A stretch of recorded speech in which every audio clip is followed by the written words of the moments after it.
Oi, você aqui é a professora Érica? Eu sou, e você é a Júlia? Isso, prazer.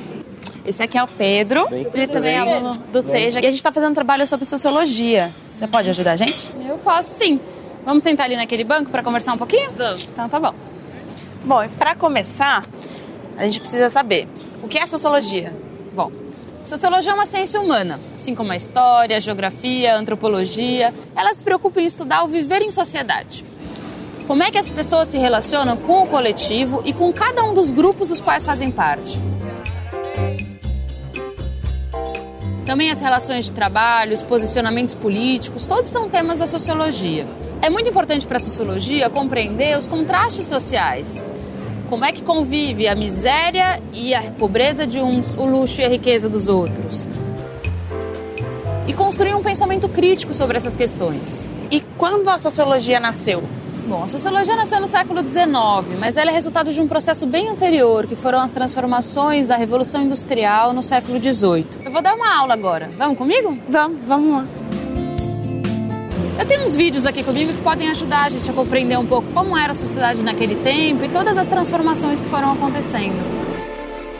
No feudalismo, a maior parte das pessoas trabalhava com a terra e tudo que envolvia a vida no campo. Com a invenção e o aperfeiçoamento da máquina a vapor a partir da segunda metade do século XVIII, tudo mudou. Os pequenos proprietários rurais e os artesãos independentes foram desaparecendo. Muitos deles migraram para cidades industriais onde estavam as novas fábricas. A cidade de Manchester, na Inglaterra, é um bom exemplo da mudança rápida que aconteceu. Em 50 anos, a população aumentou de 70 mil habitantes para 300 mil.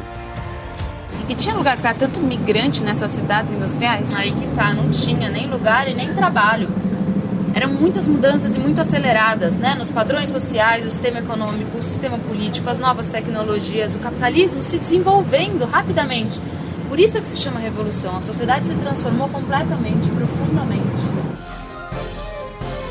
A relação entre vassalo e senhor do feudalismo deu lugar no sistema capitalista para a relação entre operariado e burguesia.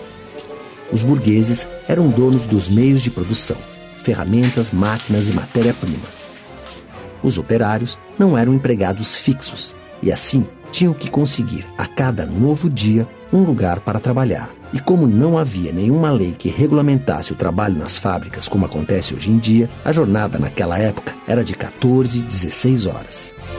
Então quer dizer que se eu vivesse na época da Revolução Industrial, no começo do sistema capitalista, todo começo de dia eu teria que procurar um emprego e depois de trabalhar 14 a 16 horas por dia, eu estaria desempregada e teria que começar tudo de novo no dia seguinte. Isso mesmo. É terrível. Não tinha trabalho para todo mundo. A miséria e a fome se espalharam. Houve um aumento assustador do alcoolismo, da prostituição, da criminalidade, da violência. A falta de higiene provocou epidemias de tifo e cólera que mataram boa parte da população. Todos esses problemas que marcaram o desenvolvimento da sociedade capitalista naquele tempo levaram ao surgimento da sociologia, como uma ciência que buscava compreender essa nova realidade. Um dos primeiros pensadores sobre isso foi o filósofo alemão Karl Marx. Ele viveu durante a Revolução Industrial muito próximo a todos esses acontecimentos. Eu já li sobre Marx. Já? Pois a aula que eu vou dar hoje é sobre ele. Legal. Bom dia, tudo bom?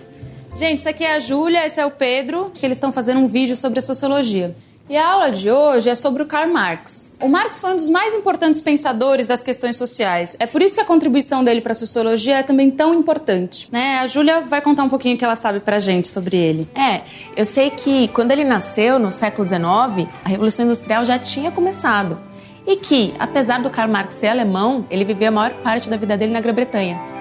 É isso mesmo, né? E foi lá na Grã-Bretanha que começou a Revolução Industrial. Então, imaginam, ele estava no centro daqueles acontecimentos, né? Observando de perto a condição de vida dos operários. A remuneração era péssima, as jornadas de trabalho super extensas, as condições de trabalho também eram horríveis. E ele buscou compreender as características dessa forma de exploração do capitalismo. Foi aí que ele desenvolveu a teoria sobre a luta de classes. A gente vai ver agora um vídeo com o professor Rui Braga, que ele explica um pouquinho mais sobre isso pra gente, tá bom?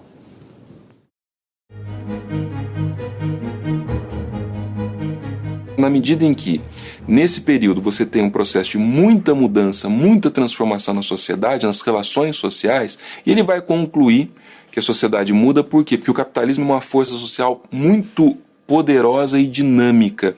E no centro dessa força social, ele vai localizar uma contradição, um conflito. Por um lado, aqueles que são os proprietários dos meios de produção, os capitalistas, os burgueses, e por outro lado, a massa do povo, a plebe empobrecida das cidades, os proletários, né, aqueles que não têm propriedade nenhuma a não ser os próprios filhos, a sua prole, né, e os trabalhadores da indústria.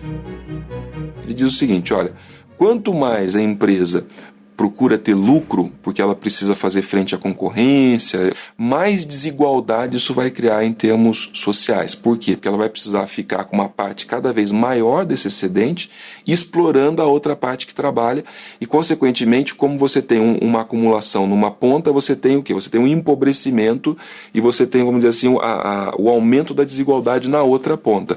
E é isso que ele chama de contradição social do capitalismo. Alguns vão ficando cada vez mais ricos e outros vão ficando cada vez mais pobres, e isso aí vai esgarçando o tecido social. Esgarçando no sentido de aumentar a desigualdade e aumentar a tensão social. Isso criava uma espécie de conflito ou luta, que ele identifica como sendo o motor da sociedade capitalista, aquilo que a gente pode chamar de luta de classes.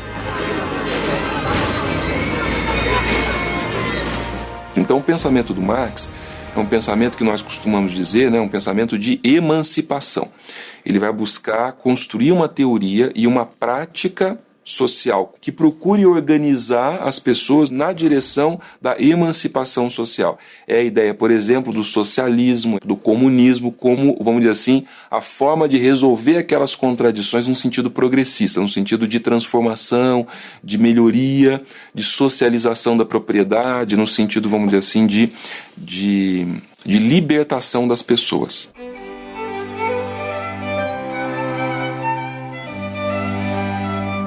Bem, esse daqui é o Capital, que é considerada a obra-prima de Marx, ou seja, ele passou muitos anos da vida dele escrevendo, reescrevendo. Na verdade, esse é o livro 1, porque o Capital é composto de 3 livros. E o que é curioso dessa obra, enfim, além do fato dela ser uma obra gigantesca, considerada muito complexa, é que o Marx ele não terminou, ele não conseguiu, vamos dizer assim, publicar o Capital em vida. Ele apenas publicou o livro 1, que é esse daqui, que é de fato o livro que ele, vamos dizer assim, revisou, que ele fez os acertos, os ajustes, e inspirou a Revolução de Outubro de 17, chamada Revolução Russa, a Revolução Bolchevique. Tem esse texto aqui, que é o texto chamado Manuscrito Econômico Filosófico de 44, que é a primeira vez que o Marx se interessa por economia política, ou seja, ele vai ler os clássicos da economia política, em especial Adam Smith, né? E esse é a Ideologia Alemã, que é uma obra de crítica ao idealismo alemão, mas é o texto que pela primeira vez aparece a concepção da história de Marx, né? O chamado materialismo histórico.